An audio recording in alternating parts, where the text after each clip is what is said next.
Bonsoir, bonne année. Euh, Meilleurs vœux pour 2025.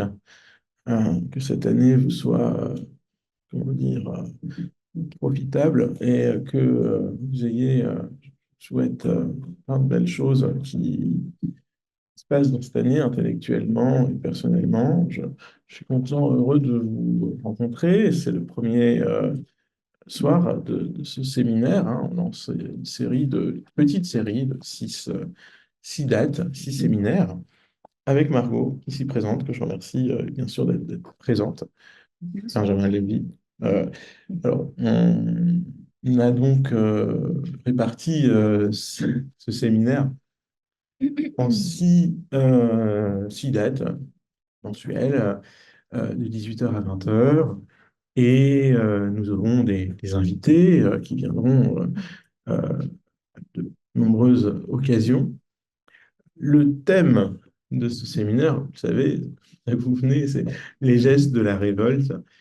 C'est un thème qui était déjà proposé voici 3 ou 4 ans par Cynthia Fleury, voici au moins 3 ans. Et ce thème, pour des raisons personnelles, j'avais souhaité le garder un petit peu en réserve, bon, en raison de différentes actualités qui ne permettaient pas que je consacre, hein, ce Mhm. séminaire, et puis euh, qui me requérait ailleurs. Et donc, bon, maintenant, cette année, on donne une forme concrète à cette question autour de la révolte. Aujourd'hui, c'est une soirée d'introduction et de préface un petit peu, hein, à cette série. Je vais présenter une réflexion clinique, ou en tout cas un ancrage, comme ce qui se fait ici dans la chaire de philosophie à l'hôpital.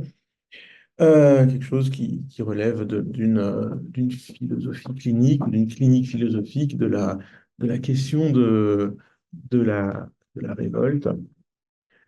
Nous aurons donc, je disais, l'intervention de plusieurs personnes, des cliniciens, alors Maurice Kurkos, Raphaël Ezrati, qui sont tous les deux psychiatres.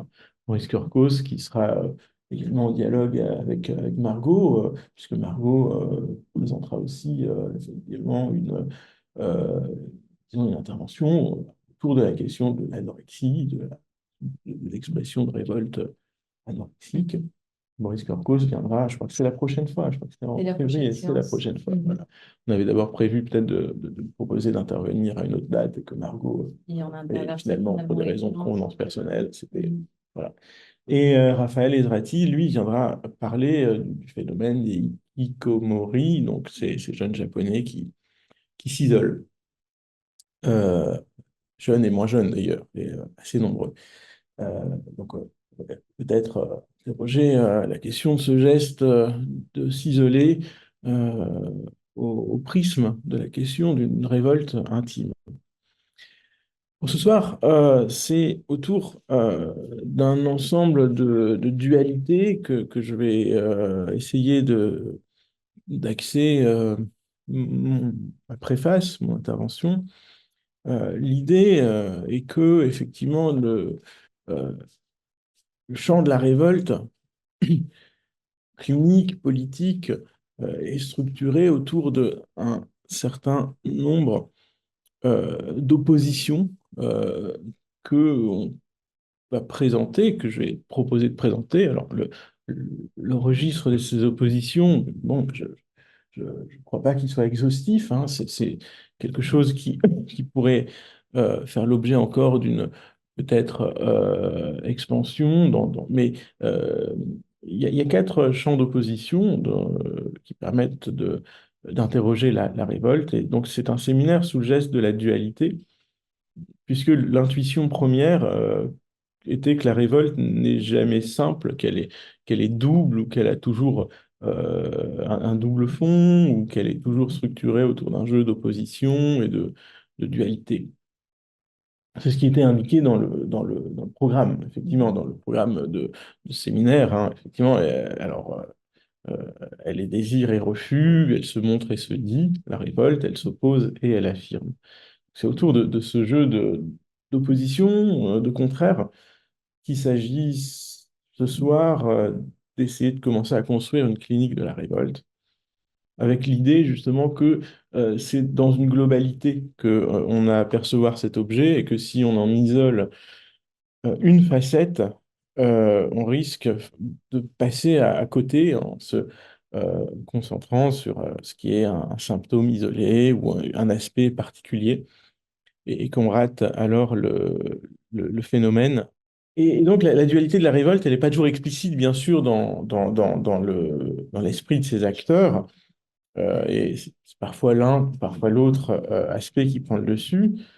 Mais l'idée qui nous animait, c'est que la révolte est quand même quelque chose qui prend ensemble les polarités de cette opposition et que donc elles sont toujours à l'œuvre et que il vaut la peine de les mentionner dans leur ensemble.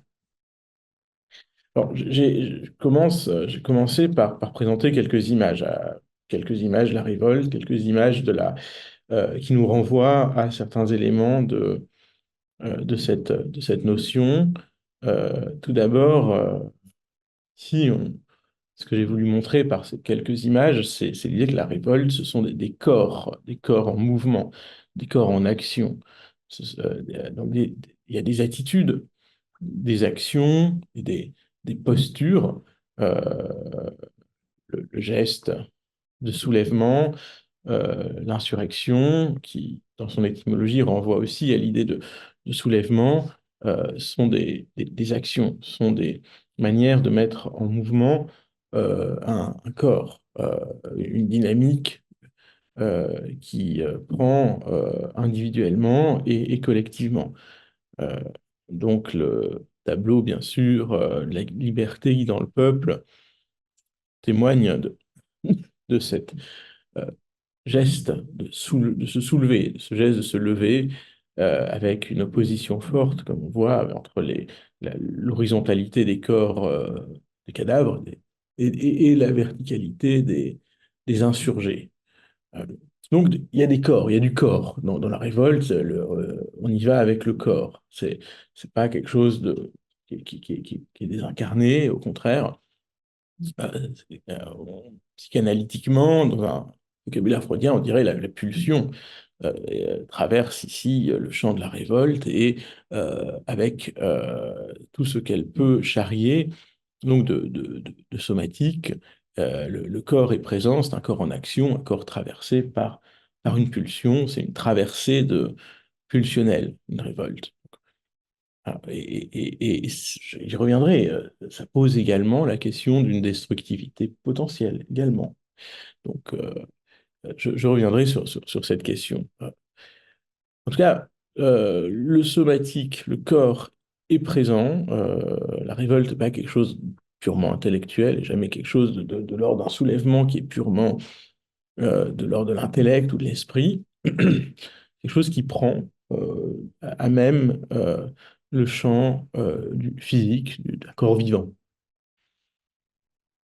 Sur un deuxième plan, toujours dans cette introduction, la révolte, ce sont des espaces, des usages de l'espace. Bon, les usages de l'espace, qui est un espace de révolte, un espace qui est structuré par une certaine activité, par une certaine organisation, euh, un espace bien sûr, de la rébellion, un espace de l'émeute, un espace euh, de la zone à défendre, comme l'une des photos le montre, euh, des usages donc, de l'espace, d'une spatialité, ça crée un champ spatial et aussi temporel. Je n'ai pas écrit, mais aussi il y a une temporalité, bien sûr, de la révolte. Mais ce sont des usages de la matière. Ici, de manière un petit peu ironique, on voit la matière des voitures qui sont renversées, mais bon, il y a aussi un usage de la matière qui est effectivement présente dans la ZAD, la zone à défendre, l'usage des planches, l'usage des objets de récupération, l'usage des pavés, bien sûr, dans l'émeute ou euh, évidemment dans la barricade. Donc, ce sont des matières, ce sont des instruments que l'on utilise qui sont détournés, et c'est un espace et c'est une temporalité. Il y a une géographie, il y a une chronologie de la révolte, et il y a une matérialité des choses, dans les choses mêmes. Elle est inscrite dans les choses mêmes. Euh, et troisième slide un peu introductif là aussi, ce sont, par-delà les corps, sont des figures, ce sont des symboles, ce sont des personnages aussi, la révolte. Alors, des figures identificatoires, des figures symboliques.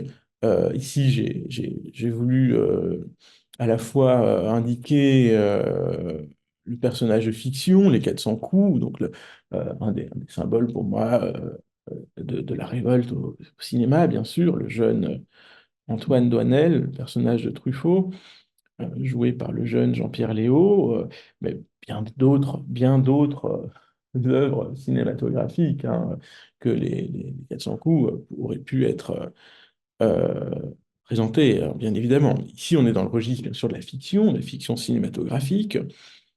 Il y a des symboles, un personnage qui devient un symbole, bon, Che Guevara, euh, qui ici sort finalement de son registre historique pour devenir une métaphore de la révolte en tant que telle, ou, voilà, une image, une allégorie. Euh, et également des anonymes, bon, comme cette figure alors, dont on connaît aujourd'hui l'identité, hein, du jeune étudiant qui s'oppose au char lors de, pardon, lors de la révolte de la place Tiananmen, fin des années 80. euh, Image du corps anonyme ou du corps vulnérable qui se met dans la route des blindés. Euh, donc, il y a une incarnation, mais ici, c'est une incarnation qui passe bien sûr alors, par une idéalisation potentielle, en tout cas par une mise en fiction, par une mise en récit qui est secondaire, par une construction des identités et des personnages, et des personnalités.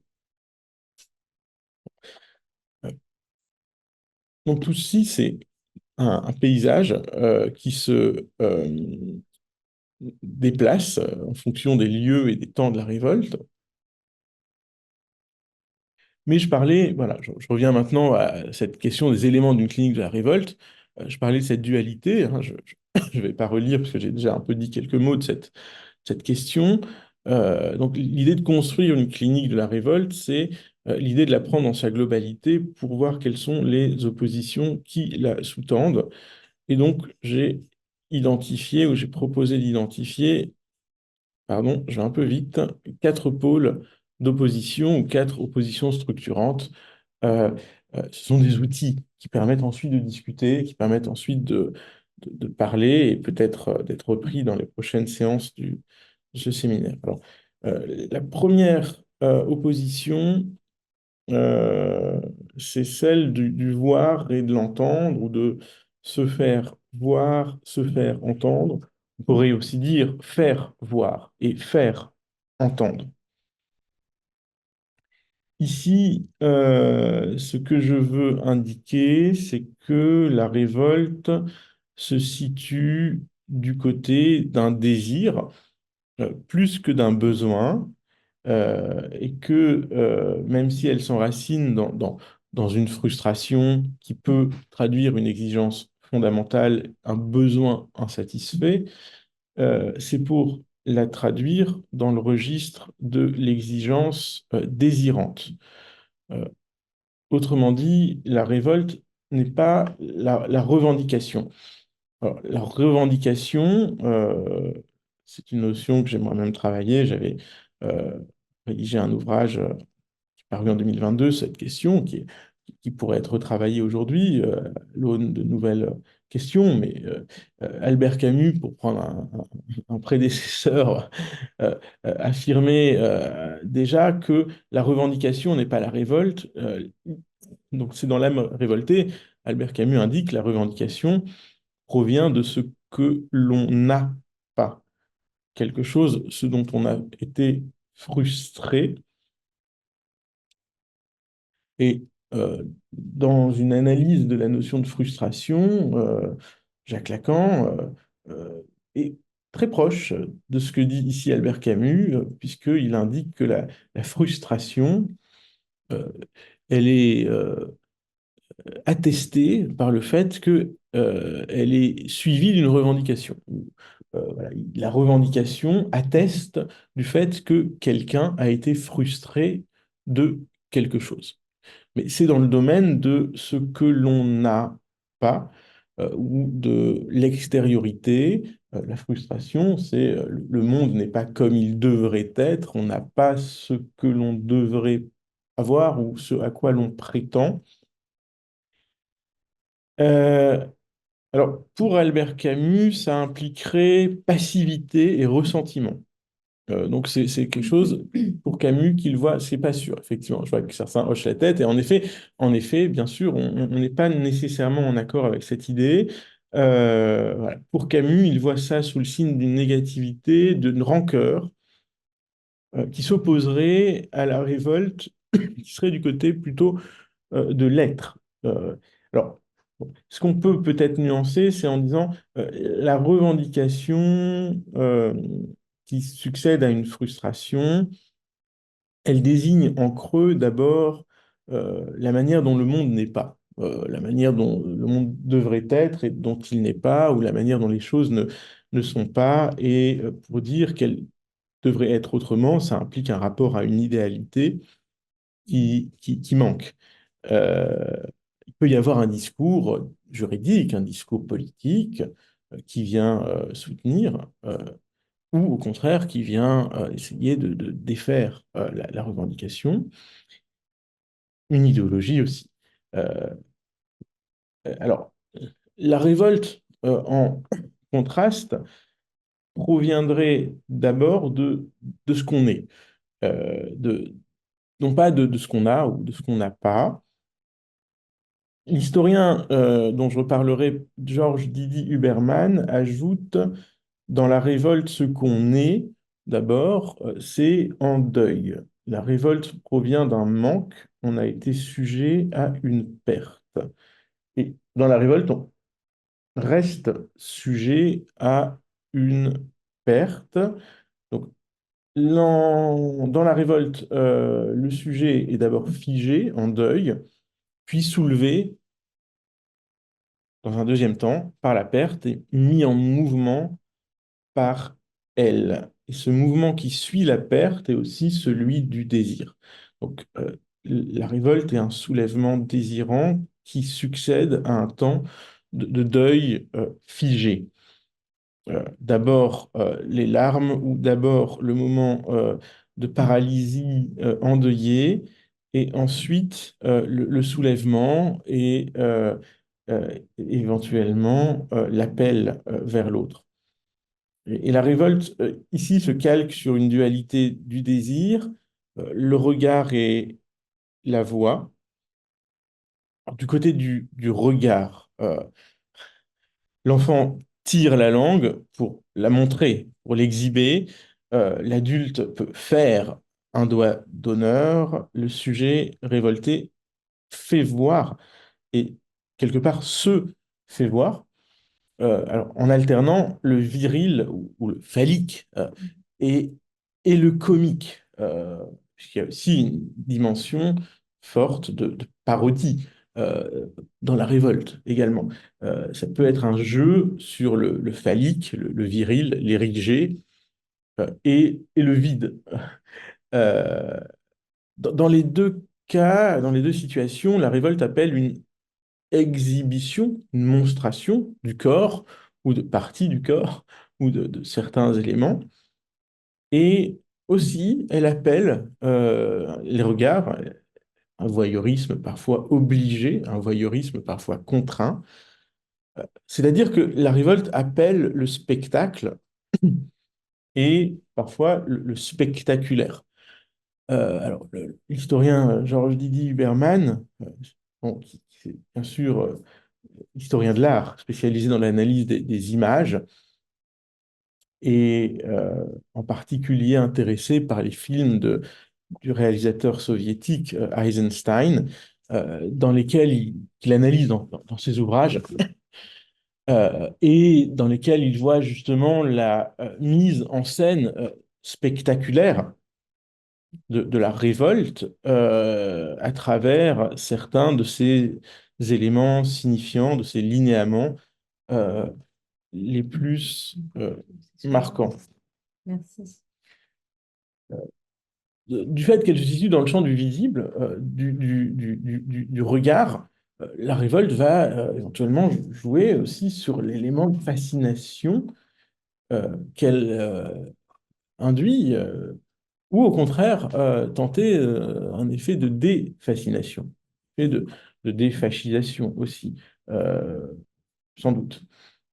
Mais casser les vitrines, ce sont des lieux d'exhibition qui nous obligent au voyeurisme. Les vitrines, casser la vitrine, c'est à la fois jouer sur la fascination de la marchandise, du fétiche marchand, euh, encastré dans sa vitrine, et précisément tenter de défaire cette fascination. Euh, Parfois, la révolte aussi dénonce que dans un monde qui va mal, nous regardions ailleurs, et la révolte va obliger à voir ou à se contraindre, viser à contraindre à ce que nous voyons, faire voir ce qui était l'objet d'un regard détourné, d'une occultation.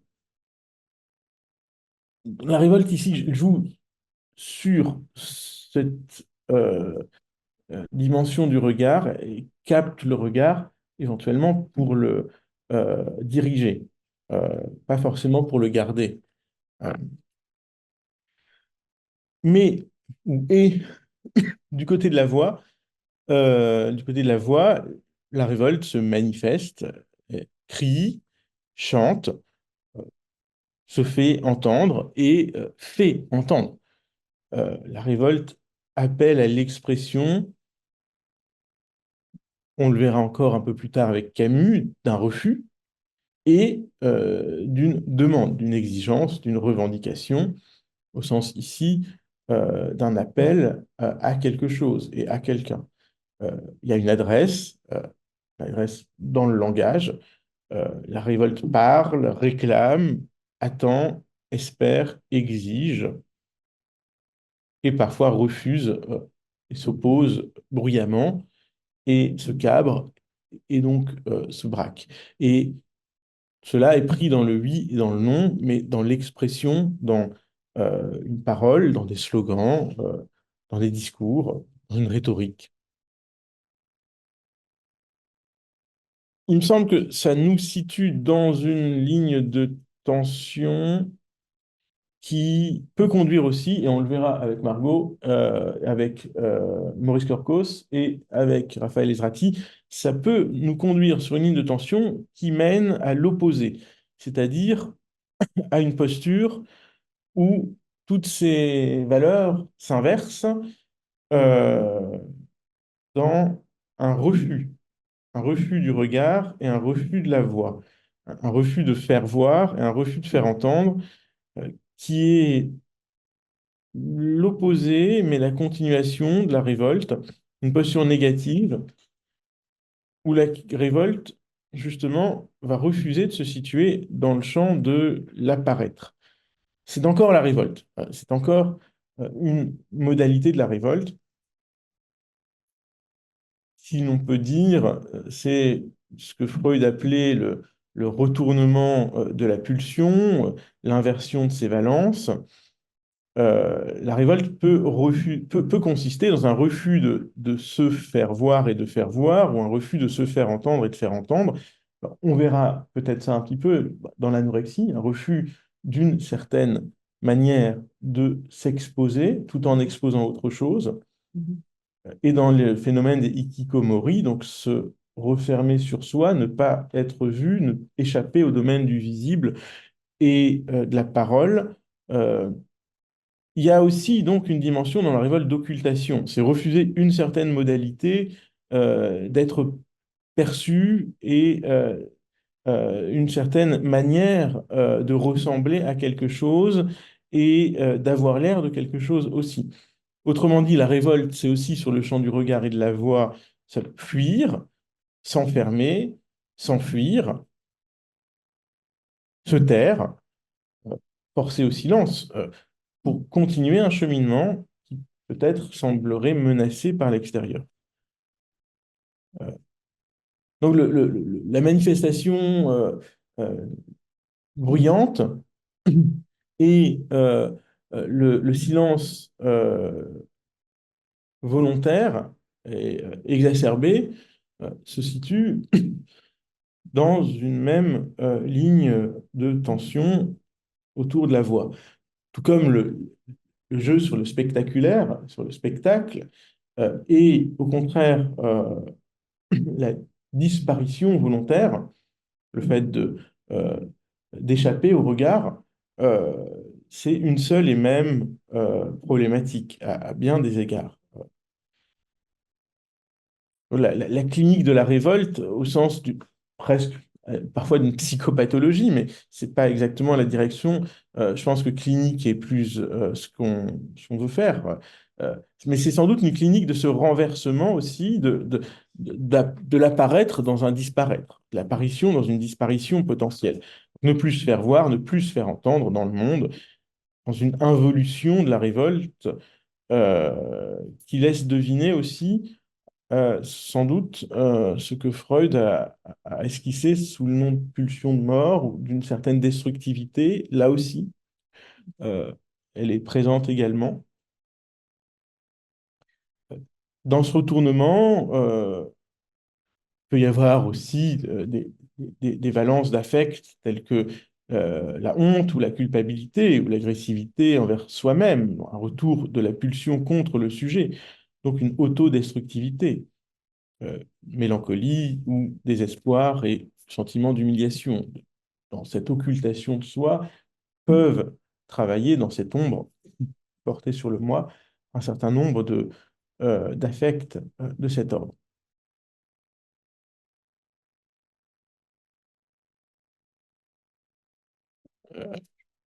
Alors je parlais de l'historien Georges Didier Huberman qui a travaillé en particulier la révolte qui se voit et s'entend, parce qu'elle s'expose dans l'histoire.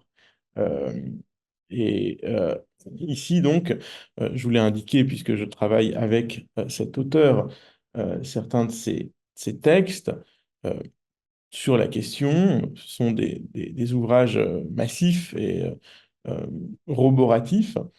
Euh, L'historien de l'art, Georges Huberman, travaille la révolte sous l'œil de l'histoire et il étudie les formes expressives que prend la révolte. Il étudie la manière dont elle va adopter un certain nombre de récits épiques types euh, et de gestes.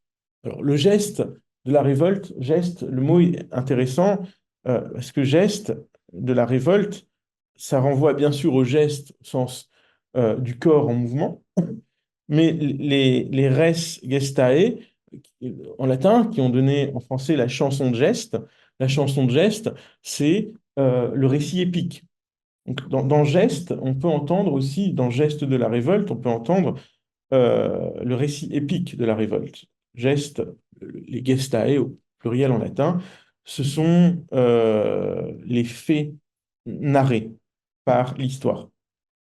C'est effectivement ça aussi que l'historien de l'art Georges Didier Huberman étudie. Ce sont des soulèvements verbaux et corporels qui sont traduits dans des formes culturelles. Donc dans des formes culturelles, le récit, le cinéma, la peinture, le théâtre, la poésie. Euh, les héros de ces révoltes, ce sont des peuples en larmes d'abord et ensuite en armes, mais tels qu'ils sont représentés dans la culture. La puissance de se soulever est accompagnée d'un désir de désobéir, de sortir d'un cadre pour en forger un nouveau. Et peut-être que l'excès de réel, l'excès de pulsion, trouve un lieu où se fixer dans la création plastique, dans la création euh, culturelle, esthétique. L'idéalisation elle-même, la création de figures fictives est une manière de sublimer éventuellement ce que la désobéissance dans le soulèvement peut avoir d'excessif au sens de débordement d'un cadre. Euh, les gestes révolté, le soulèvement. Ici, j'ai indiqué sur le slide le geste donc de l'insurgé de Goya qui soulève les poings impuissants vers le ciel. Ces gestes manifestent des affects et ils montrent le déploiement d'un désir. Alors, un désir ici, dans cette image, qui est un désir impuissant, le titre de cette gravure, je vais le dire en français, c'est il ne sert à rien de crier, il ne va te servir à rien de crier. Donc c'est le geste d'une révolte vers le ciel vide.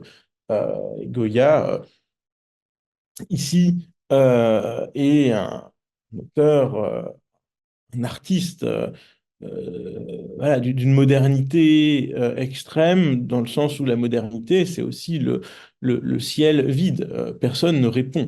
En tout cas, il n'y a pas une providence qui entend la voix de l'insurgé. Et c'est peut-être en raison ou dans le cadre de cet appel désespéré et peut-être désespérant aussi qu'une puissance éthique est susceptible de naître, est susceptible d'exister.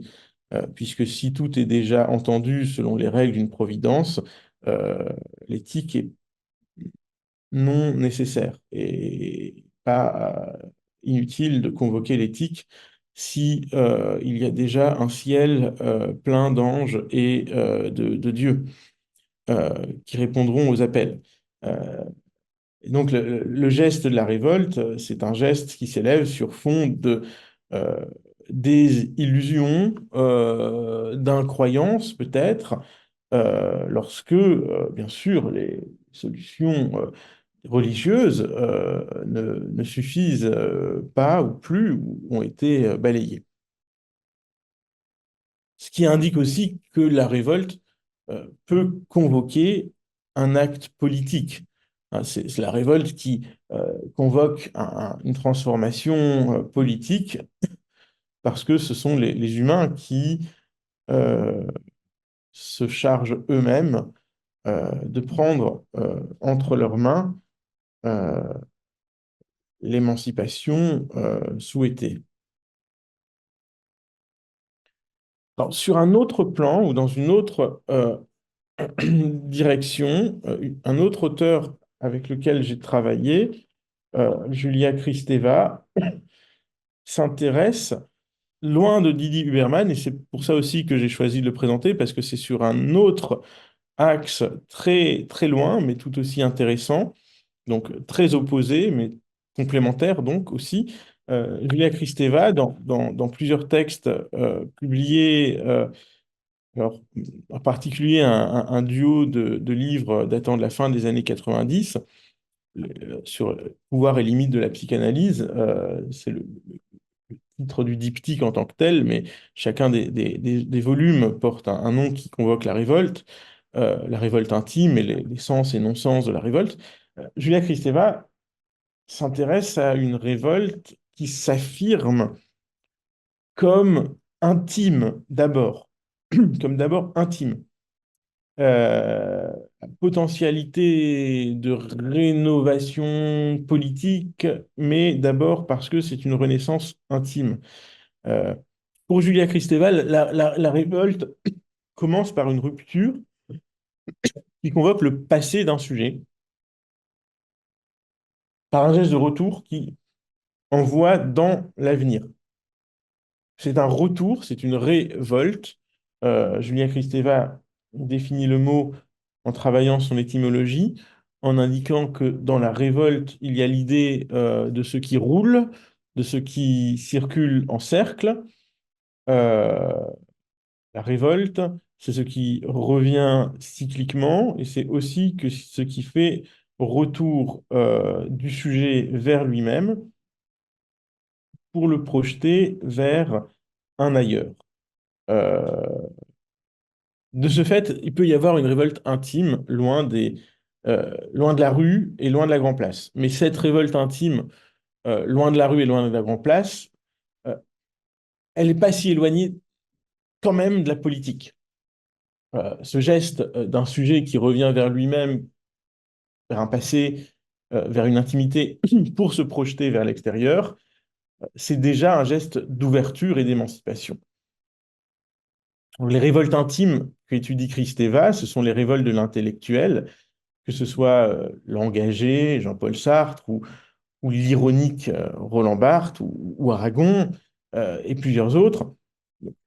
Et elle s'intéresse à ce geste de révolte intime qu'elle désigne comme une contestation de la norme de l'intérieur, ou aussi ce geste des patients en psychanalyse, qui eux aussi, dans une semi-pénombre, explorent le territoire de leurs révoltes personnelles et intimes. Cette intimité de la révolte ne peut pas faire l'économie d'une manifestation, d'une traduction manifeste par écrit ou par la voix, par la parole, de la conflictualité. Euh, et pourtant, ici, cette manifestation, elle n'est pas dans des slogans sur la Grand Place, elle est dans un lieu clos qui s'ouvre. Dire non, se révolter revient à mettre en jeu à ce niveau-là un très ancien refus fondamental. On connaît ce texte de Freud sur la Verneinung, euh, où Freud décrit le jugement de négation. C'est un texte écrit en 1925 qui a fait couler bien sûr beaucoup d'encre et inspiré plus d'un et plus d'une.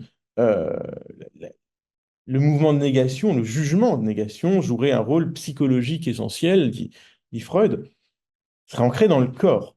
Le jugement de négation, pour Freud, c'est, dit-il, le rare exemple d'une fonction théorique qui s'ancre dans le somatique, puisque pour Freud, c'est d'abord repousser une chose dehors en affirmant que c'est mauvais, c'est pas bon, c'est à rejeter.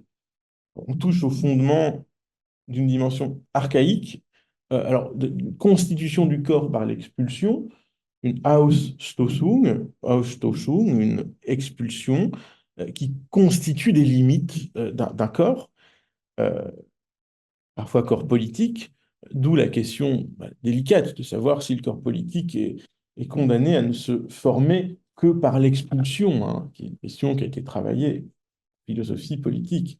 Mais donc la constitution d'un corps, d'une frontière, d'une limite, par la mise à l'écart de quelque chose, par un jugement de négation,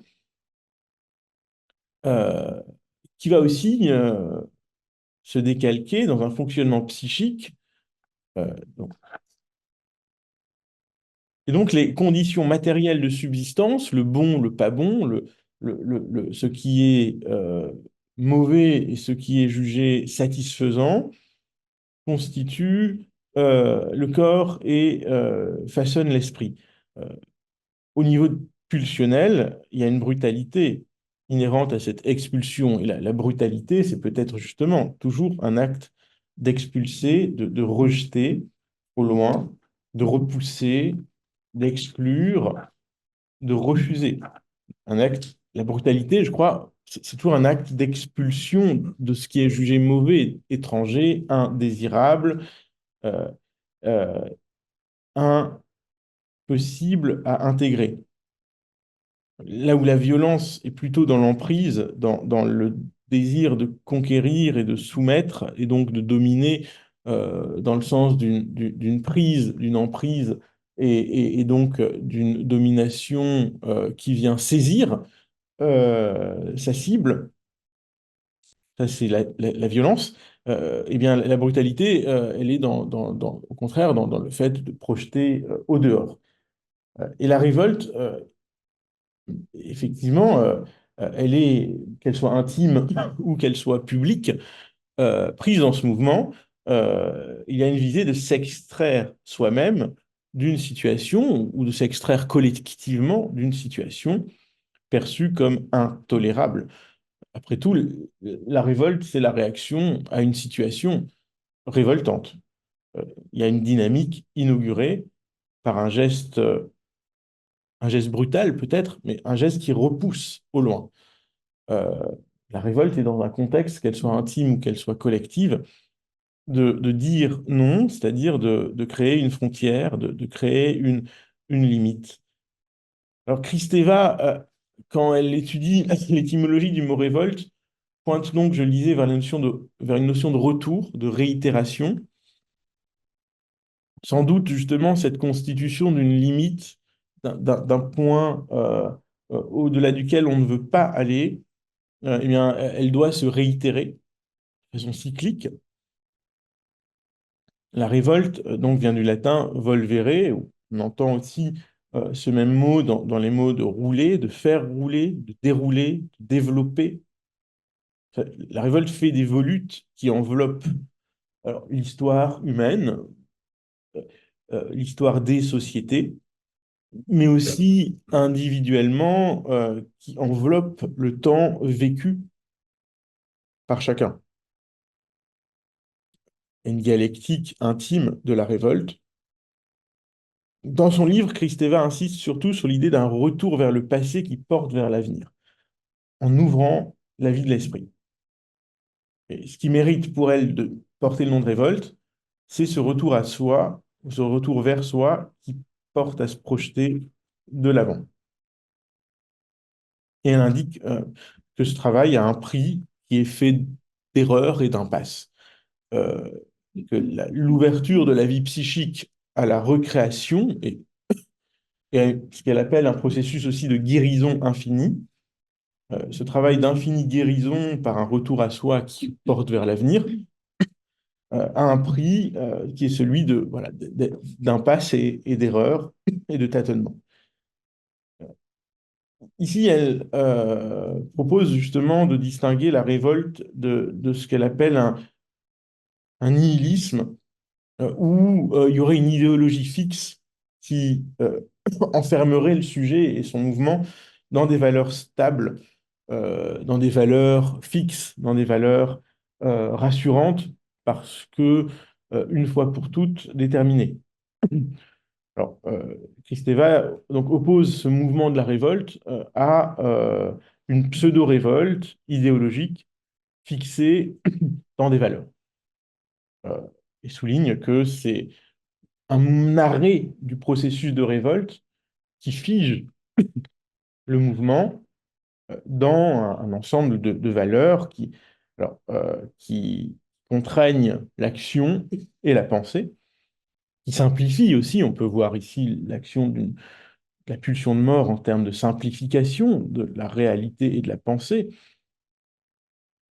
euh, et qui mène vers un nihilisme qui est seulement en apparence le refus des valeurs, puisque au contraire, c'est la clôture totalisante, éventuellement totalitaire. C'est effectivement les totalitarismes, ici, sont perçus et décrits par Kristeva comme des révoltes qui se sont arrêtées, euh, qui ont cessé de revenir vers une interrogation du passé pour se figer dans des valeurs stables. On garderait l'énergie de la pulsion, mais pour l'utiliser au service d'un ensemble gelé de valeurs. Et donc, on garderait la poussée vers l'avenir, mais sans avoir le travail sur le passé.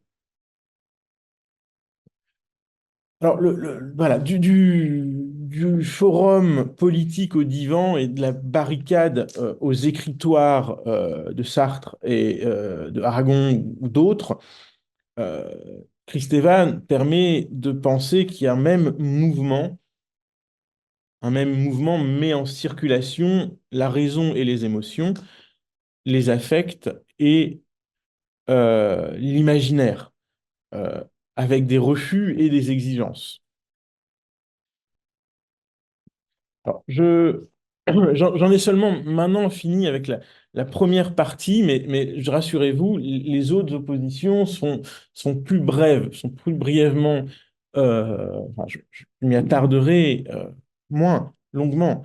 Mais c'était effectivement jusqu'à présent toujours cette opposition entre le montrer et le dire, entre le faire entendre et le faire voir, euh, ou bien donc dans leur renversement dans le silence, dans le disparaître, que jusqu'à présent j'abordais. Et je vais en passer effectivement, mais donc de manière plus brève, à un autre chapitre, une autre opposition, qui est l'ambivalence des jugements portés sur la révolte, euh, l'opposition des avis. Alors, il me semble que l'ambivalence des jugements portés sur la révolte participe, fait partie encore de la révolte. Euh, c'est même dans le jugement porté sur elle que la révolte continue de s'exprimer. On peut intégrer les avis des commentateurs, des spectateurs, euh, à l'objet lui-même. Bon, j'ai mis comme petit logo, bien sûr, ironique, Mediapart d'un côté et BFM TV de l'autre. On se doute bien qu'ils ne sont pas toujours d'accord sur les commentaires qu'ils font des actualités. Mais c'est pour illustrer plutôt l'idée ce qu'on appellerait en psychanalyse un contre-transfert ambivalent. Le contre-transfert, c'est le terme qui désigne, comme on sait, les mouvements, en particulier affectifs, qui peuvent traverser le thérapeute, l'analyste, pour son patient. Donc ici, je parle de l'objet révolte comme un objet vers lequel pourrait être transféré, contre-transféré, quelque chose d'ambivalent.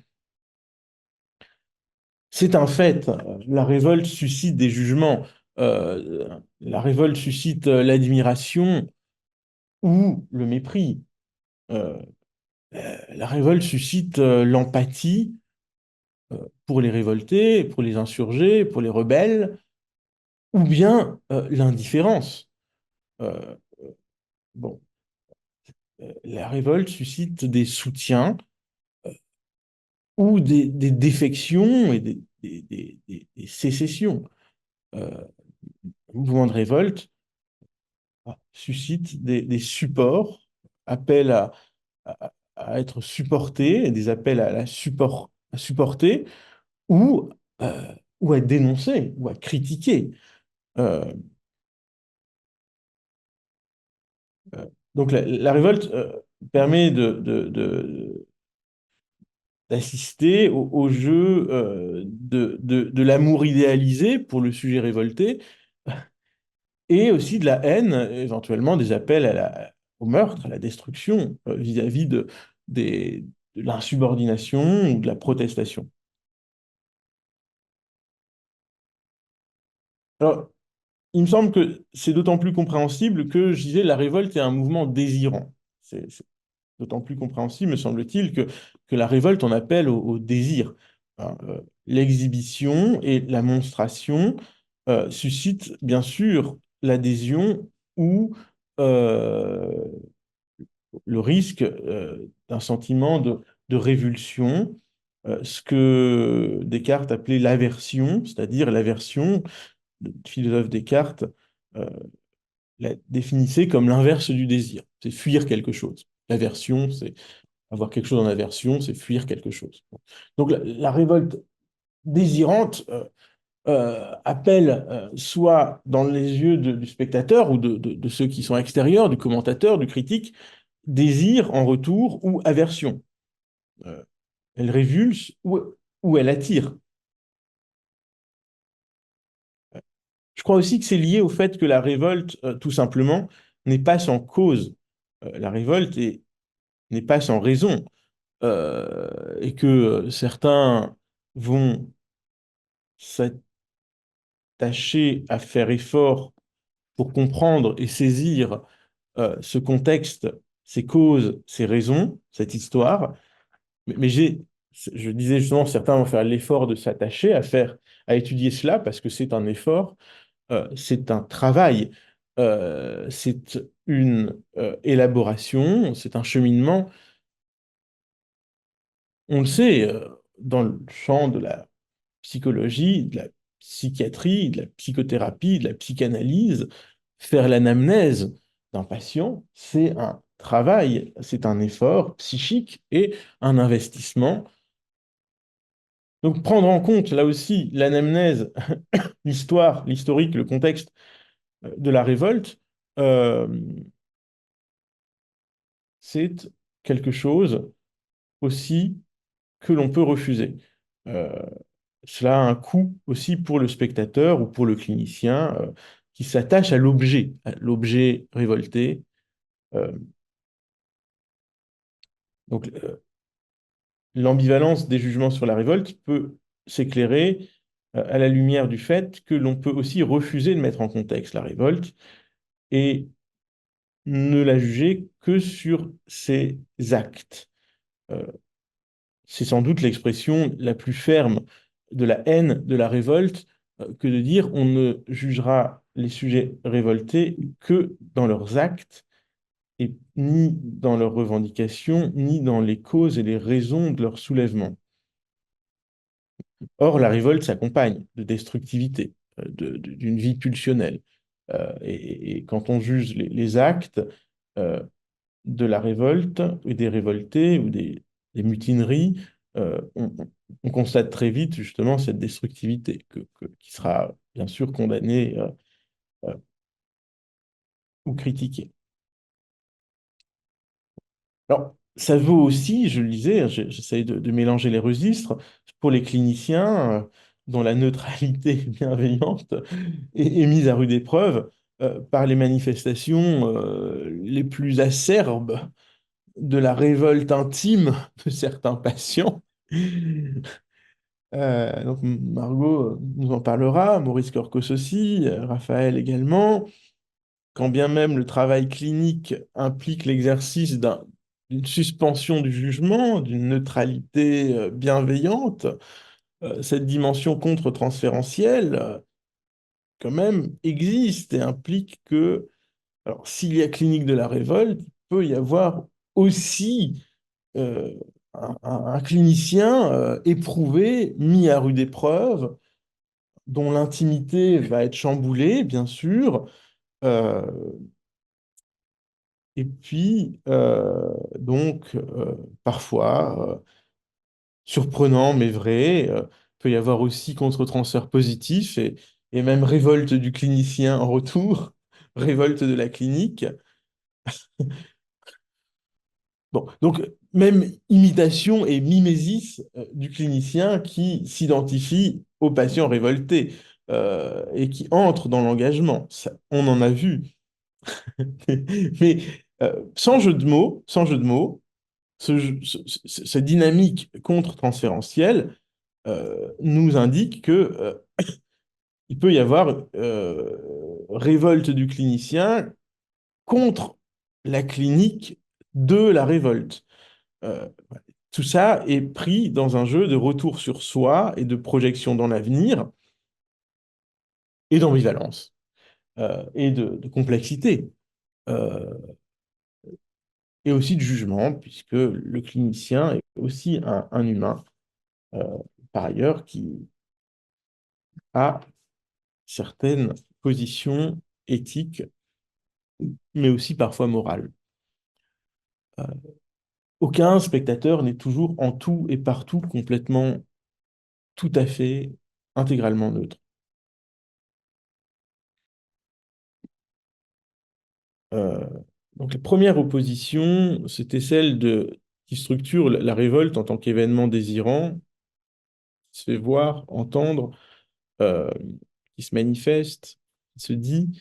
Deuxième opposition était celle des jugements portés sur la révolte, soutenir ou dénoncer, ou empathie ou indifférence, ou admiration ou mépris.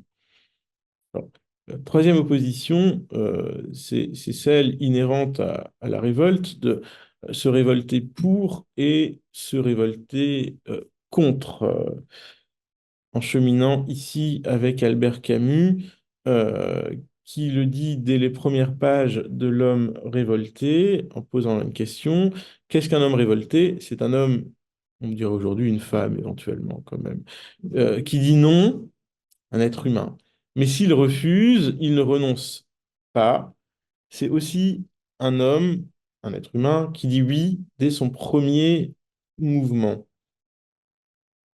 Alors, beaucoup de commentateurs ont souligné que L'homme révolté de Camus est un texte d'une richesse inépuisable, notamment parce que c'est un gigantesque brouillon aussi d'un texte qui manque tout à fait, si on le prend dans son entier, de lignes directrices et qui soulève toutes les questions sans en clore aucune.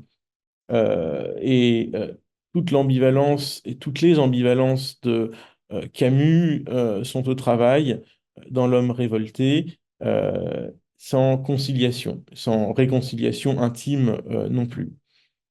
Se révolter, dit Camus, c'est refuser sans renoncer. Euh, et il explore les potentialités de ce refus. Euh, donc, je disais qu'il n'est pas forcément intime, public, il peut être intime, personnel et singulier. Peut y avoir révolte intime dans l'atelier du psychanalyste ou dans le travail d'écriture. Euh, la révolte, nous dit Camus, travaille aussi la désobéissance.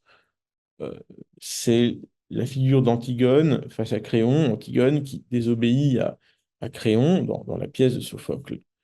Ici, j'indique un extrait un peu plus substantiel de Camus.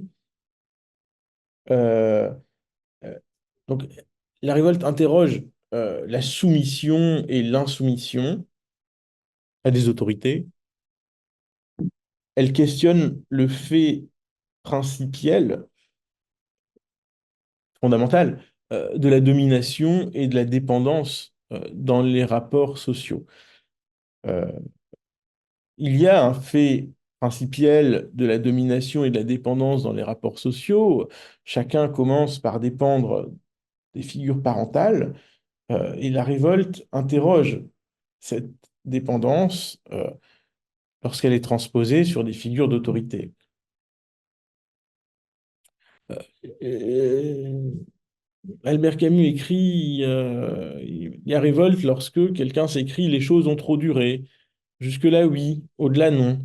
Donc, il faut constituer une limite dans le temps, une limite dans les valeurs, ou bien, dit Camus, effectivement, il y a une limite que vous ne dépasserez pas, décidément, excusez-moi, il y a une limite que vous ne dépasserez pas.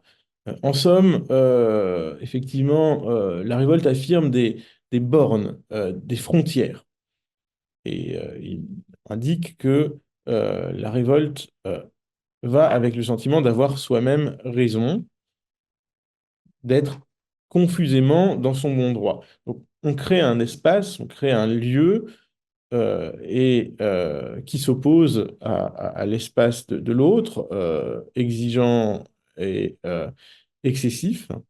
Et c'est dans cela, dit Camus, que l'esclave révolté dit à la fois oui et non. Il affirme une frontière et il veut préserver quelque chose en deçà de la frontière. Ce qui se traduit par l'idée qu'il vaut la peine, il y a quelque chose qui vaut la peine, quelque chose qui vaut la peine de maintenir cette force d'opposition euh, et d'opposer à l'ordre une sorte de droit. Euh, Camus souligne aussi, de façon très âpre, que c'est une question, au fond, de vie et de mort. Pour Camus, c'était une question de vie et de mort. En fait, l'homme révolté, C'est une œuvre qui se place sous l'égide d'une question, euh, disons, cruelle, qui est, pour Camus, la question du meurtre et la question éventuellement du suicide et la question donc de la vie et de la mort du sujet. Euh, c'est la question des moyens. Si le meurtre est un moyen légitime de la révolte, alors l'idéologie est légitime et pour Camus, dans l'époque où il vit, ou tel qu'il décrit la situation et le contexte dans lequel il vit, si le meurtre est sans raison, l'époque dans laquelle il vit est folle et dans la folie. Donc il y a un contexte tragique, il y a un arrière-plan tragique, vie et de mort, hein. C'est pas quelque chose que Camus soulève comme un enjeu un petit peu de est-ce qu'on obéit ou est-ce qu'on désobéit, ou est-ce qu'on se soumet ou pas. Voilà, pour Camus, il en va de l'existence même de la personne qui se pose la question. Donc le geste de la révolte par excellence, c'est la rébellion, l'insubordination. Mais ici, prendre les armes, euh, c'est éventuellement aussi mettre en jeu la mort de l'autre. Dans Les Justes, la pièce de Camus, effectivement, c'est tout l'objet des débats entre le groupe de comploteurs, c'est justement la question de la légitimité du meurtre. Euh, je dirais, ça traduit aussi le fait que la révolte, en disant, comme le dit Camus, oui et non, elle témoigne du fait qu'elle a une autorité par elle-même. La révolte est une autorité par elle-même, s'oppose à l'autorité, mais elle est une autorité par elle-même. C'est ce qui lui donne autorité pour poser la question de la vie et de la mort. Puisqu'elle est une force désirante, euh, puisqu'elle est une force de désir, un soulèvement désirant, la révolte a une autorité par elle-même. Elle autorise euh, à poser la question du sujet et de son existence elle-même. Il y a une autorité de la révolte. C'est pas seulement un soulèvement contre toute autorité, c'est une constitution d'une autorité. Autorité éthique, une autorité de désir. Et donc, ça implique la question de la vie et de la mort du sujet qui est pris dans cette histoire, qui est pris dans ce mouvement. Et aussi, dans un dernier temps, par rapport à cette partie-là de mon exposé, de mon propos, de mon introduction, ici, et aussi, donc, ça comprend une interrogation sur le langage. Le langage comme outil de la révolte, mais plus généralement comme outil de la culture et comme moyen, comme médium. Euh, la révolte, donc, Camus en parle en lien avec la question de la vie et de la mort. Il confère une autorité à la révolte, et cette autorité, elle explique aussi qu'il y a dans la révolte un questionnement sur le langage lui-même, sur ce dont on dépend fondamentalement, finalement, c'est le langage. Et dans la révolte, il y a aussi la question de savoir toujours si on doit se révolter contre le langage lui-même, euh, contre notre dépendance au langage.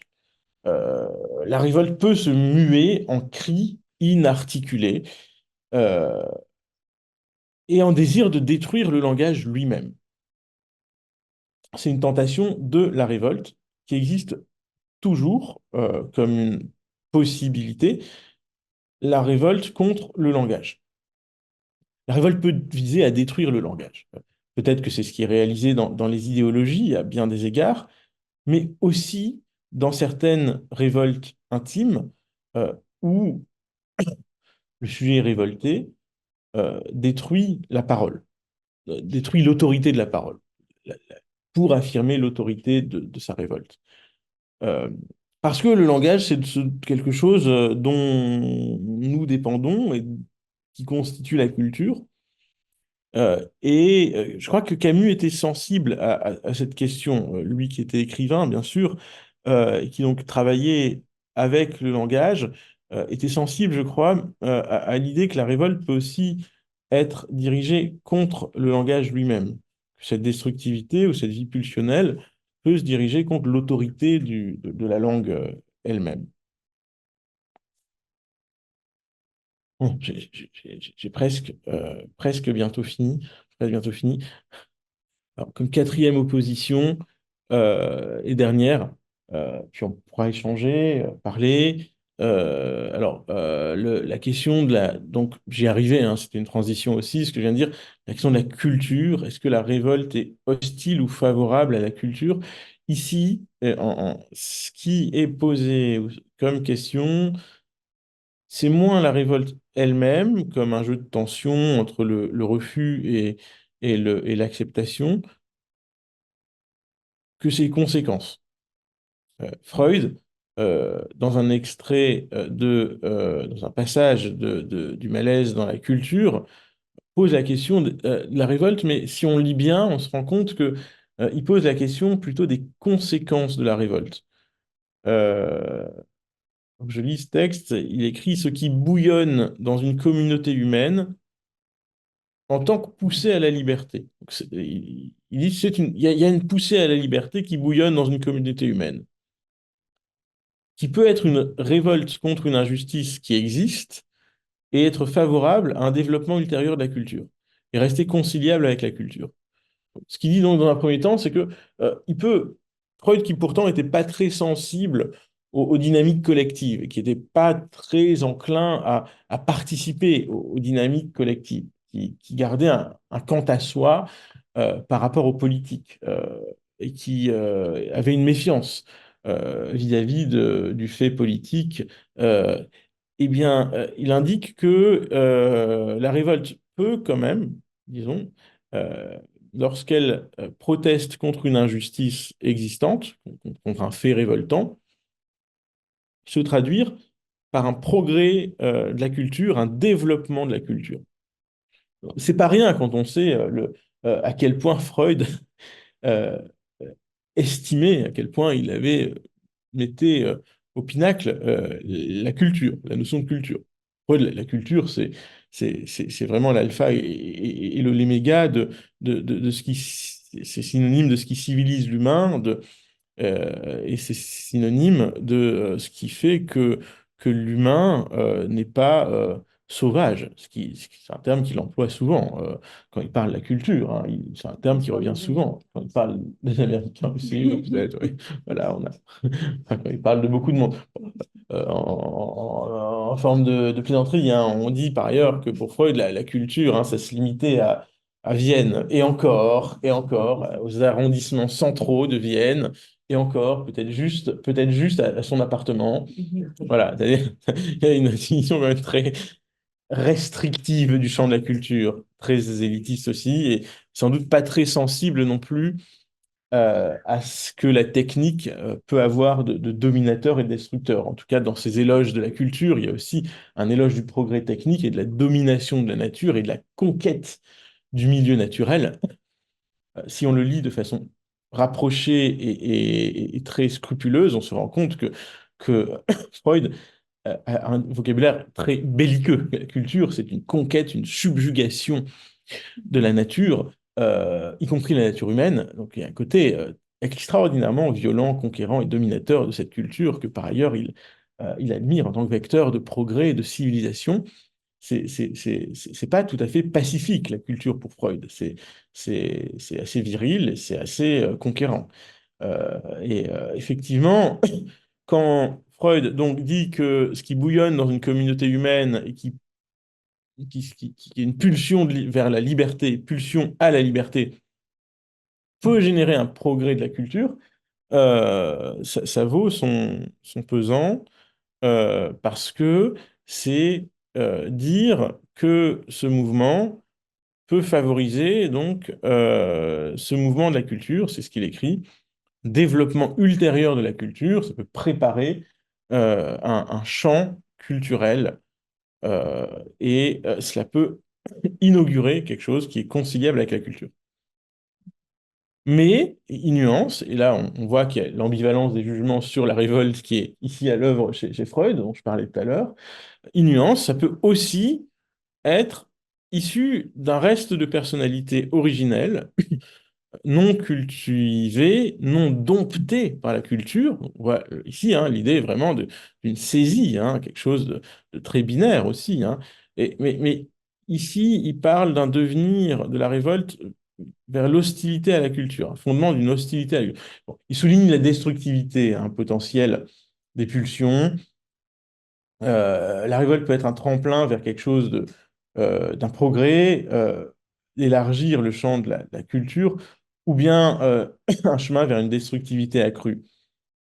Ça nous renvoie à ce que un historien de l'art, alors pas Didier Huberman dont je parlais plus tôt, mais Avi Warburg parlait des monstra, les profondeurs de la pulsion, et des astra, les envols bénéfiques de la raison. Euh, Freud aussi, qui écrit dans les mêmes années, parle de cette dualité, soit un élan vers le pulsionnel et la destructivité, soit un envol vers une rationalité élargie. Euh, la culture, pour Freud, c'est l'intériorisation des pulsions, c'est l'intellectualisation de l'agressivité. C'est quelque chose qui a à faire aussi avec les profondeurs pulsionnelles. C'est l'intériorisation de ce qu'il y a de plus destructeur en l'humain. Une intellectualisation de l'agressivité, ça veut dire que c'est intellectualisé, mais que c'est toujours présent quelque part. Une intériorisation des pulsions, ça veut dire là aussi que c'est intellectualisé ou intériorisé, mais que ça reste quand même à l'œuvre. Euh, tu dis aussi Norbert Elias. Norbert Elias, ouais. Norbert Elias, un autre penseurs des progrès culturels et de leurs obstacles éventuellement. Bon. Alors, donc se pose la question des rechutes possibles. Je dirais de rechutes, au sens propre, non métaphorique, de retombées. La révolte est vulnérable aux rechutes dans le champ pulsionnel, dans une certaine destructivité. Euh, qui dit révolte dit, il ne s'agit jamais de l'oublier tout à fait, parce que sinon on oublie quelque chose d'important. Qui dit révolte dit possibilité de violence et de brutalité. La révolte en tant que telle, c'est pas le chant de la douceur et de la tendresse. C'est pas tout à fait ça. La- euh, et la révolte, en fait, elle est elle-même pulsionnelle, et je voudrais employer ces mots, elle est sexualisée, elle est érotisée. Euh, il y a une dimension libidinale, bien sûr, dans la révolte. Elle est porteuse de pulsions. Euh, il y a de révolution à ce niveau-là que sexuelle, pourrait-on dire.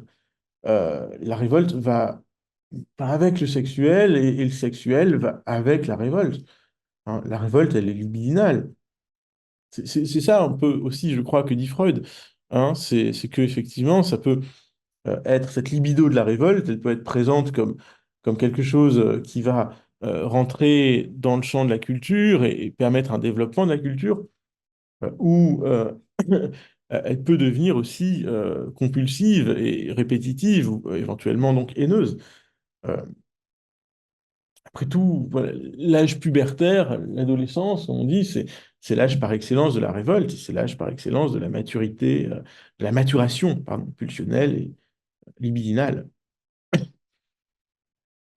Ces figures duales de la révolte comme libidinale, comme sexualisée, érotisée, sont présentes dès qu'on s'intéresse à des destins de personnes révoltées, euh, à des trajectoires de figures de la révolte, que ce soit effectivement dans la fiction. Je parlais tout à l'heure de Antoine Doinel, le héros des 400 coups chez Truffaut, ou ici, je simplement indiquer le personnage de Violette Nozière, qui était une jeune femme qui, dans les années 1930, et plus précisément en 1933, a franchi une limite en empoisonnant son père et sa mère. Alors, seul le père est décédé de cet empoisonnement. Et donc, alors, dans ce franchissement, euh, Violette Nozière, cette jeune femme, euh, témoigne d'une révolte. Alors, c'est-à-dire que il y avait dans son geste un soulèvement contre un ordre familial devenu insoutenable. Euh, on appellerait aujourd'hui cela quelque chose de l'ordre du patriarcat. Euh, à l'époque, chez Violette Nozière, Il y a eu des accusations d'inceste à l'endroit de son père. En tout cas, il y avait une promiscuité induisant quelque chose d'incestuel, semble-t-il, dans cet noyau familial des Nausières.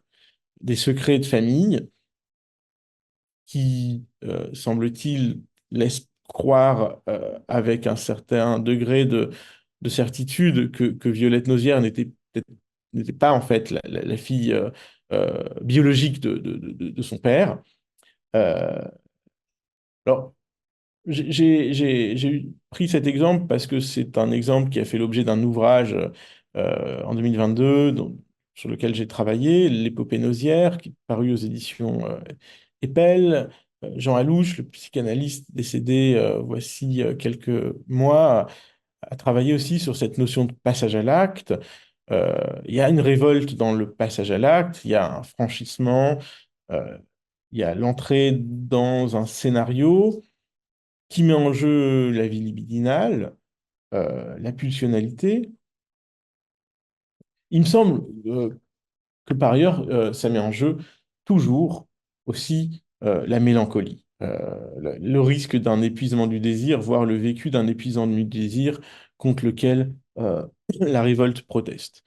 Le chant de la révolte et le chant de la mélancolie sont très proches l'un de l'autre. La protestation est là lorsque il y a un risque d'écrasement par une ombre euh, portée sur le moi. Et la révolte, donc, peut inaugurer cela, une culture porteuse d'agressivité hein, et de violence. Il y a une double valence de la culture de la révolte, qui peut être une valence de violence dans la culture, comme une valence d'émancipation. Le geste de passage à l'acte comme franchissement, l'entrée dans un scénario belliqueux, ce que fait Ibn Slama, psychanalyste, a appelé le saut épique, c'est une recherche d'un scénario qui comble les manques du sujet, qui fasse coller les différentes parties éparses de la personnalité, qui viennent un peu sceller les trous laissés par la pulsion. Donc il y a un sentiment de plénitude à ce niveau-là, plénitude illusoire, mais sentiment de plénitude quand même, sentiment d'entrer dans un champ où il y aurait quelque chose de satisfaisant, mais c'est aussi en arrière-plan une zone désertique où il y a une mélancolie sous-jacente, ou en tout cas où la ruine est proche. Un champ de ruine est possible. Donc la trajectoire de cette Violette Nausière l'illustre. Après le soulèvement, euh, après le geste parricide, vient petit à petit une rentrée dans l'ordre, un ordre maternel et matriarcal qu'elle va suivre et dans lequel elle va se couler, puisque Violette Nausière, emprisonnée, est condamnée à mort et graciée, et ensuite elle est finalement libérée après seulement 12 années de détention, ce qui est peu par rapport à sa condamnation initiale. Mais elle rentre dans l'ordre. Elle rentre dans l'ordre en rentrant dans les ordres. Alors, pas explicitement, elle ne devient pas elle-même religieuse, mais euh, elle rentre dans un modèle maternel, dans une soumission aussi à l'ordre maternel qui la fera disparaître elle-même avant que sa propre mère ne meure, et qui lui fait même prendre le nom de sa mère. Euh, voilà un exemple de rechute, si l'on peut dire, de rechute mélancolique. D'abord un envol, et puis ensuite un atterrissage dans l'ordre familial, alors qui permet certaines transmissions. Elle va devenir mère de famille, mais ce destin d'une parricide qui avait inspiré les surréalistes, qui était une figure de la protestation et de la révolte pour les surréalistes, qui devient une mère de famille rentrée dans le rang, a aussi quelque chose de foncièrement mélancolique. C'est d'ailleurs pas tout à fait non plus un hasard, c'est Pétain qui a signé l'ordre de libération, alors qu'il faisait condamner à mort des avorteuses et refusait de gracier les femmes qui pratiquaient des avortements en secret, et donc les faisait guillotiner, alors que dans la tradition française, les femmes étaient graciées lorsque condamnées à mort. Et donc, généralement, les femmes condamnées à mort en France, leur peine était commuée en peine éventuellement à perpétuité, mais n'était pas exécutée. Bon. Et donc, c'est peut-être pas un hasard si ce même Pétain qui a réinitié l'exécution en acte de certaines femmes avorteuses et aussi celui qui a signé l'allègement notoire de la peine de Violette Nozière, comme si c'était le sceau de la rentrée de la révolte dans un champ familialiste et, on va dire, clos. Voilà. Donc il y a des destins contrariés de la révolte qui sonnent le glas des élans émancipateurs. Euh, la révolte peut sombrer aussi dans le ressentiment, dans le familialisme. Euh, et dimension d'agressivité qui avait été potentiellement intégrée et intellectualisée peut se réexprimer ensuite d'une manière plus larvée. Voilà, j'ai beaucoup parlé, j'ai beaucoup parlé, je vous prie de m'en excuser. Je dirais, ce qui est important peut-être pour que les gestes révoltés, les gestes de soulèvement continuent d'être quelque chose qui porte vers l'avenir, c'est sans doute qu'il y ait des lieux, des institutions, des lieux, des, des dispositifs qui permettent que la symbolisation, que la verbalisation ne s'arrête pas. Euh, alors, il y a ce mouvement dont parlait Julia Kristeva de retour réflexique vers le passé, un retour de la révolte qui doit continuer d'être un retour réflexif vers le passé, et que si ce retour de la révolte vers le passé pour nourrir le futur s'épuise, ça se fige dans quelque chose de fasciste, totalitaire, en tout cas dans quelque chose où les valeurs deviennent stables et mortes. Mais il faut aussi des lieux, il faut aussi des lieux, des dispositifs, des structures grâce auxquelles il y a une imagination, un imaginaire qui peut rejoindre le réel grâce aux mots, grâce au pouvoir des mots.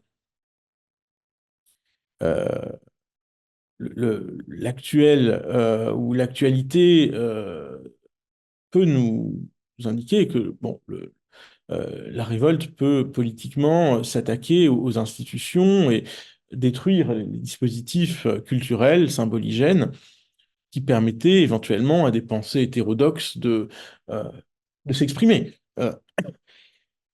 Et donc, c'est pas seulement une machinerie freudienne, la culture, c'est aussi ce qui permet de jouer avec des symboles en prenant appui sur le passé. euh, pour que des désirs s'ancrent dans le monde. Bon. Donc,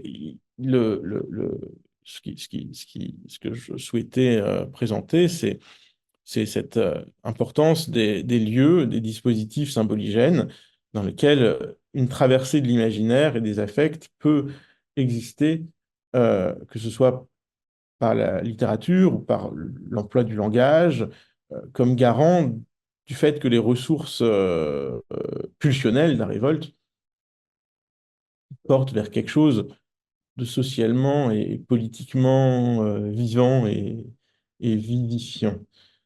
Euh, Merci de votre attention. Je pense qu'on peut discuter, on peut ouvrir à un débat, des commentaires, ou des critiques, ou des reproches. Vous pouvez faire les reproches que vous voulez. Oui. C'est pas une remarque, c'est une remarque. Moi, je fais du psy, etc. Donc, je vais peut-être dire des énormes bêtises, on peut pas savoir. Donc, je parle en tant que citoyenne de base. Vous ne faites pas du tout la différence entre la révolte, enfin, c'est très focalisé sur la révolte individuelle qui est liée à un retour sur des événements du passé, les pulsions, etc., qui amènent à j'ai compris le chemin.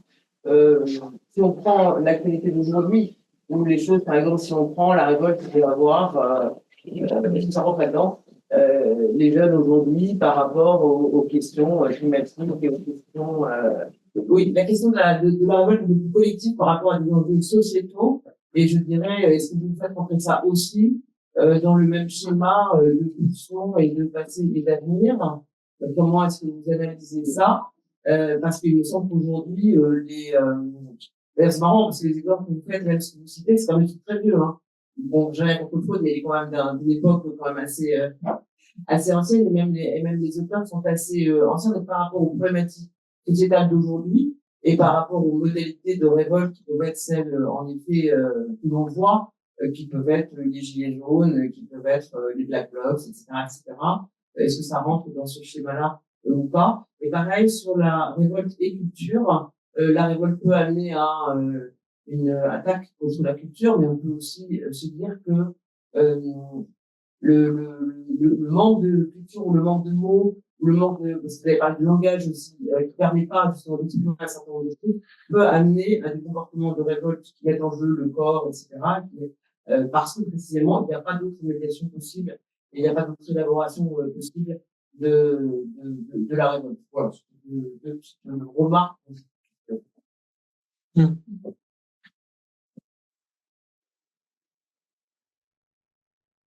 Merci pour son remarque. Alors, d'abord, la question de l'individuel et du collectif. Effectivement. Oui, ici, Clinique de la Révolte, j'ai pris les choses beaucoup sous l'angle individuel. Il me semble que les logiques sociales sont effectivement différentes de celles qui régissent le psychisme individuel. Il y a des déterminismes, donc vraiment des logiques hein, qui régissent le champ social, euh, qui, selon moi, sont pas les mêmes que celles qui régissent le psychisme individuel. Donc, autrement dit, il y a autre chose dans le collectif que simplement une somme d'individuels. Il y a des manières d'interagir et des manières dont euh, les événements se succèdent, sont propres au champ social. Et bien sûr, il y a dans le social des règles euh, qui déterminent aussi, enfin, je suis assez déterministe, mais pas au sens d'une direction de l'histoire dans un sens donné, hein. C'est déterministe, c'est-à-dire je crois qu'il y a les mêmes causes produisent les mêmes effets dans l'histoire. Et que, bien sûr, il y a certaines directions prises par une société qui vont faire de manière récurrente advenir des mêmes types de réactions collectives. Pour donner un exemple très concret, l'appauvrissement d'une population, bien sûr, entraîne un sentiment d'indignité partagé. Euh, le sentiment, par ailleurs, que l'environnement naturel, que l'environnement, tout simplement, devient invivable, s'appauvrit, entraîne aussi un sentiment d'indignité. Euh, de façon générale, lorsque la plus grande partie d'une population sent que ses conditions de vie deviennent indignes, euh, il y a euh, Tiens, voilà, ma compagne m'écrit que ça y est, ma fille de 16 mois marche. Elle a fait ses premiers. Ça faisait plusieurs jours. La révolte, le soulèvement désirant. Voilà, c'était le sens de l'appel téléphonique, je crois. Ça faisait plusieurs mois qu'elle commençait et ça faisait plusieurs jours que ça se précisait. Bon, mais yes. Il y a il y a des événements personnels et intimes aussi. Euh, alors, je crois qu'il y a, il y a des phénomènes sociaux qui s'expliquent par des règles et des choses dont les déterminants sont sociaux, voilà, sont sociales, quoi.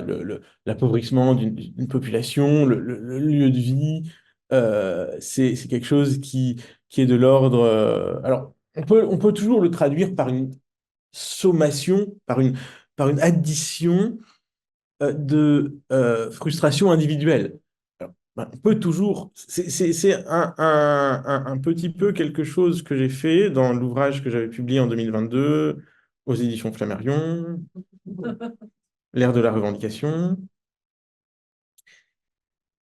Mais on a toujours des regrets, bien sûr, après un livre. Et puis, l'un des regrets, c'est sans doute que j'avais beaucoup psychologisé justement ça. Et il ne faut pas oublier, bien sûr, voilà, il y a des éléments qui sont propres à une société, à des logiques sociales. Voilà. Euh, Ça peut aussi venir de la manière dont les élites, ceux qui ont une capacité à influencer le cours des choses plus grande que la moyenne, vont donner des impulsions aussi, hein. Il y a aussi l'autonomie, comme on dit, du politique, hein.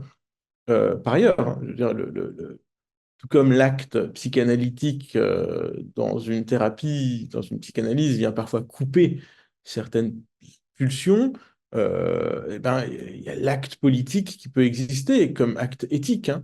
Donc, il y a aussi une strate politique qui n'est pas du social.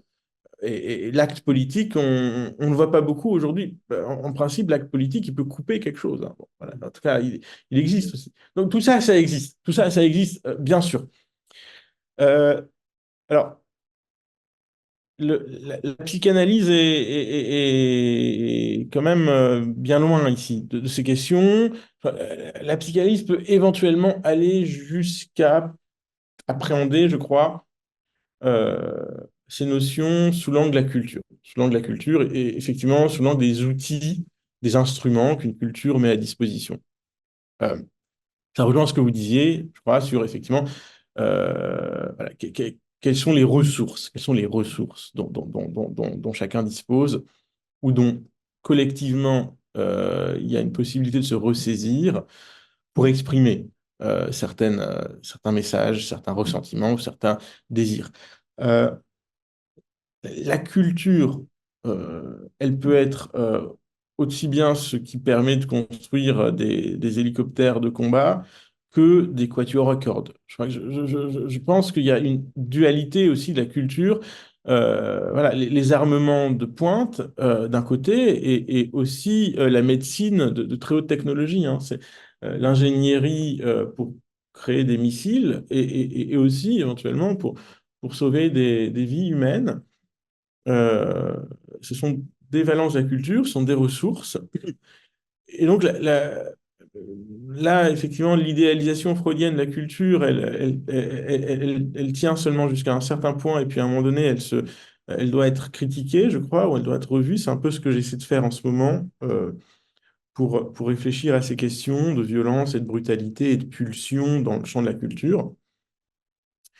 Euh, Qu'est-ce qui fait que la pulsion de vie continue d'exister et de balayer certains obstacles euh,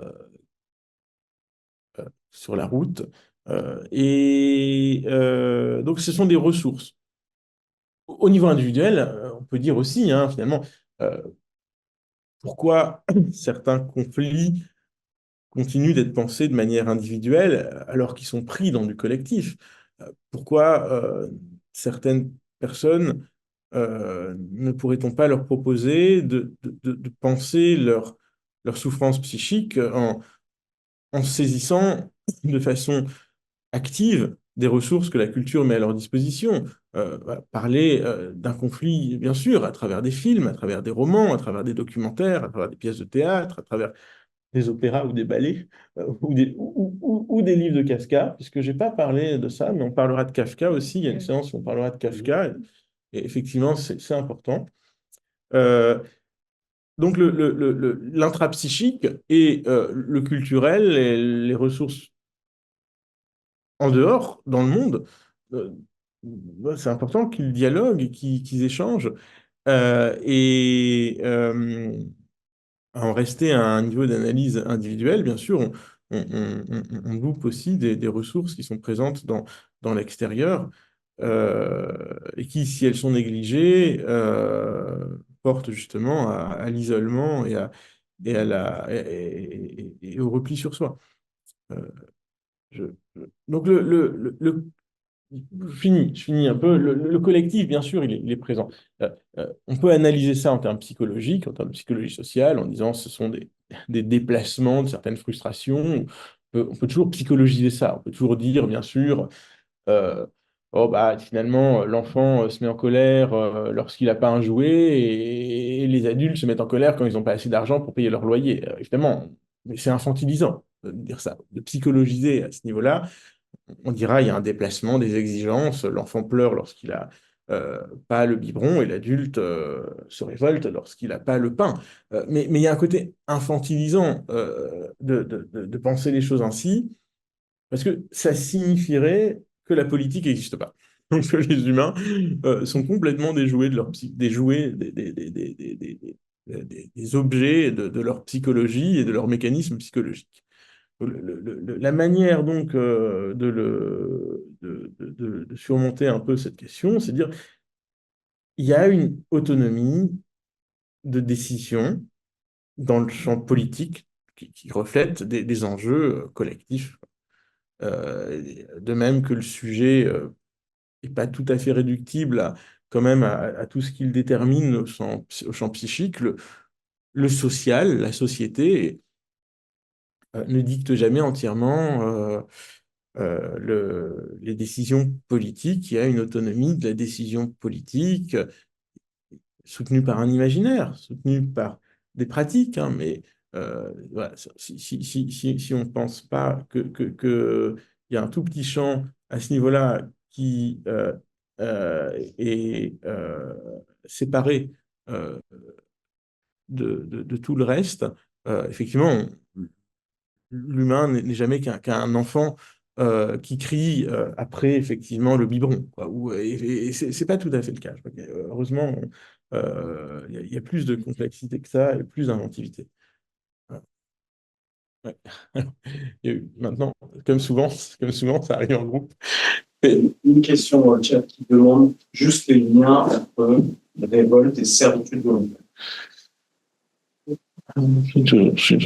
Les liens entre révolte et servitude volontaire. Alors, la servitude, c'est précisément la servitude volontaire, c'est ce qui fait qu'on ne se révolte pas alors qu'on aurait toutes les raisons de se révolter. Euh, Il y a chez la Boétie qui invente cette expression de servitude volontaire, il y a cette euh, idée que l'humain est lui-même, quelque part, le gardien autoritaire de lui-même, parce qu'il il intériorise le regard du tyran ou de l'autorité qu'il domine, et que cette intériorisation euh, l'empêche de se révolter ou le conduit à accepter le joug de la tyrannie.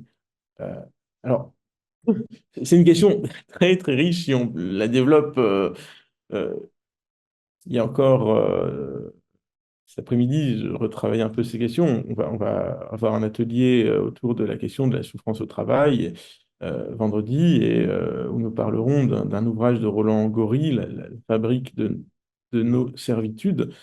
Effectivement, de Roland Gori qui parle de ces questions, de la manière dont aujourd'hui, la servitude volontaire peut être à l'œuvre, ou l'asservissement et l'intériorisation de l'asservissement peut être à l'œuvre. Euh, donc, je crois que pour revenir aussi à cette question à travers un référentiel freudien, c'est aussi ce que Freud a essayé d'interroger, hein, cette servitude volontaire et ce qui empêche de se révolter ou ce qui fait que l'on se conforme. C'est aussi ce que Freud a essayé d'interroger à travers euh, pas mal d'œuvres. En premier lieu, le surmoi, en premier lieu en indiquant qu'il y a une partie du psychisme qui représente le produit de l'intériorisation des normes et des règles il y a une partie du psychisme qui est composée par les règles intériorisées que nous avons pris à notre compte, euh, dont la première, selon Freud, est la règle de la prohibition de l'inceste. Donc le noyau du surmoi pour Freud premier, c'est le complexe d'Oedipe qui le donne. Et donc, bon, Freud questionne ce rôle du surmoi. Jusqu'à quel point est-ce que ce surmoi est civilisateur et à quel moment est-ce qu'il devient meurtrier? C'est une question très ambivalente, hein, chez Freud. Dans le texte où il parle du surmoi, il montre vraiment que dans certaines névroses, le surmoi devient féroce et cruel, en régnant sans partage sur l'intériorité. Euh, alors, quelques auteurs psychanalytiques après Freud viennent affiner la question. Il y a un apport conséquent de la psychanalyse Mélanie Klein sur la question du surmoi et de l'intériorisation de la règle, en termes de, déjà, avant ce qu'on appelle le complexe d'Oedipe, qui parle effectivement d'un surmoi archaïque maternel, de rapports déjà précoces aux pulsions. Enfin, tout ça, ça fait partie d'une approche psychanalytique de la fabrique aussi de ce qui peut devenir l'asservissement ou la servitude volontaire. Euh, pour le dire quand même un peu plus vite que ça, être pris dans la culture, c'est être pris dans une histoire où quelque part on suit certaines règles. L'enjeu de certaines thérapies, ça peut être de créer un champ subjectif où on peut prendre un recul par rapport à ça, où on peut l'interroger. On peut se demander à quoi on ressemble, de quoi on a l'air, avec toutes nos névroses et toutes nos normes. Euh, mais la culture, au sens des œuvres culturelles, peut être quelque chose qui nous aide à prendre un recul sur ce dont on a l'air, avec toutes nos obéissances et toutes nos servitudes. Euh, mais c'est faux. Présent. Enfin, voilà. C'est quelque chose à quoi on échappe, je crois, jamais complètement. La révolte peut se révolter contre toutes les servitudes, je disais. La révolte peut se révolter contre le langage lui-même comme moyen de la culture. Mais une fois que le langage a été détruit, moi-même, je suis ambivalent. On peut se dire, à part la destructivité, je ne suis pas sûr qu'il reste grand-chose. Une fois que le langage lui-même a fait l'objet d'une destruction, c'est pas sûr qu'il y ait beaucoup de choses au-delà. Et là, enfin, voilà, la mélancolie et la ruine règnent quand même. Euh, voilà. J'espère avoir donné quelques éléments de réponse. Euh, il y a aussi le psychanalyste Lacan, Jacques Lacan aussi. Il a quelques intuitions sur ce que c'est que le surmoi. En tant que le surmoi, c'est quand même le langage lui-même, que c'est la parole elle-même. La voix elle-même. Et il dit quand même des choses aussi intéressantes, mais en se basant sur Mélanie Klein. Il y a quelques questions psychanalytiques sur la servitude volontaire qui sont intéressantes dans un registre très matériel, très matérialiste. C'est vraiment quelque chose qui a trait à la matérialité elle-même du langage, sans doute. Alors déjà, merci pour la présentation. Et puis, je me demandais où on peut mettre en lien le thème de la révolte et le thème du ressentiment. Et en fait, pourquoi on basculerait du côté du ressentiment ou du côté de la révolte? Oui, et pourquoi on pourrait passer de l'une à l'autre, d'ailleurs? On peut passer de l'une à l'autre. La question que je voulais te poser, C'est c'est... des activités, des constructions, ça peut y avoir une nuance entre les deux. Lorsqu'on va dans l'intime, lorsqu'on n'est pas en train de partir de questions de principe ou de jugement, de valeur par principe, on voit que les soulèvements s'enracinent aussi, j'en parlais un petit peu, dans des deuils, dans des pertes, donc aussi dans des ressentiments et dans des rancœurs. Donc, lorsqu'on va dans l'intime et qu'on ne pose pas la question comme des questions de principe ou de manière dogmatique, euh, nos soulèvements les plus vitaux sont aussi fondés sur parfois des pertes au sens des deuils. Euh, alors, le ressentiment, euh, au sens où on en parle comme d'une attitude figée, c'est sans doute un refus de la perte, un refus d'acter cette perte et ce manque. Donc un refus, une difficulté à traverser le deuil. la séparation. Alors, soit ça nous oriente vers une idée de mélancolie qui serait effectivement caractérisée justement comme le deuil impossible, soit en étant un petit peu moins comme ça radical, on dirait le ressentiment, c'est simplement une difficulté, une angoisse de séparation.